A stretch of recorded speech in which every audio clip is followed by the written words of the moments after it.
गुलामे अहमद मुख्तार पहचानो जाएंगे।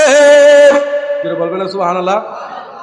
যে কিয়ামতের একটা দিন হবে দুনিয়ার 50,000 বছরের সমান। জোরে বলবেন না সুবহানাল্লাহ। দুনিয়ার 50,000 বছরের সমান। তো এত দীর্ঘ সময় হবে কিয়ামতের ময়দানে কেন? তো আপনারা বলবেন হুজুর, কারণ সময় বেশি হবে যে এজন্য আমাদের আমল নামাগুলো ওজন করতে হবে না, যাচাই বাছাই করতে হবে না।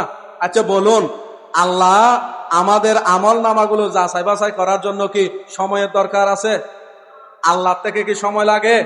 কোরআন বলতেছেন কুন ফায়াকুন, আল্লাহ যখন হয়ে যাও বলে হয়ে যাও, এটাও বলতে হয় না, আল্লাহ ইচ্ছে করলে সাথে সাথে হয়ে যায়। তাহলে আবার কিয়ামতের ময়দানে একটা দিন 50,000 বছরের সমান হবে দুনিয়ার। তাহলে ওই সময় দিয়ে আল্লাহ কি করবেন?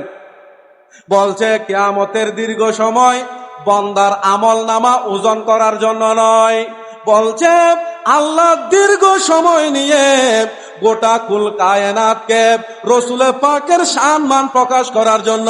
সুবহানাল্লাহ। সেদিন আমরা যখন গুনাহগার হয়ে উঠব, আমরা যখন পাপী হয়ে যাব, তখন ওই দীর্ঘ সময় রহমতুল্লিল আলামিন আফসাজদায় গিয়ে আমাদেরকে রক্ষা করার জন্য ফরিয়াদ করবে। সুবহানাল্লাহ।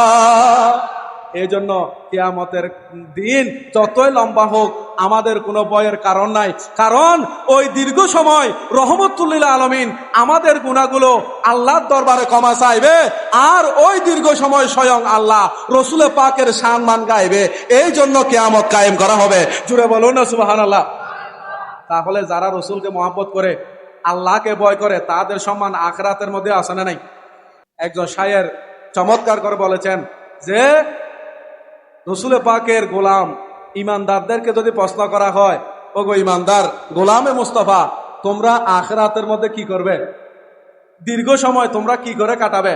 বলছি, ইনারা বলবে আমরা দুনিয়ার মধ্যেও রসুল পাকের স্লোগান দিয়েছি, আখিরাতের মধ্যে রসুলের স্লোগান দেব। জোরে বলবেন সুবহানাল্লাহ।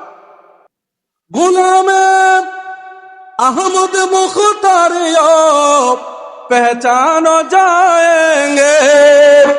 বলবেন সুবহানাল্লাহ। অর্থাৎ নবীর গোলামদের কাছ থেকে জিজ্ঞেস করো তারা কি করবে। গোলামে আহমদ মুখতার पहचानो जाएंगे कि महशर में भी होगा उनका नारा या रसूल अल्लाह, कि महशर में भी होगा उनका नारा या रसूल अल्लाह। बोलो ना सुभान अल्लाह।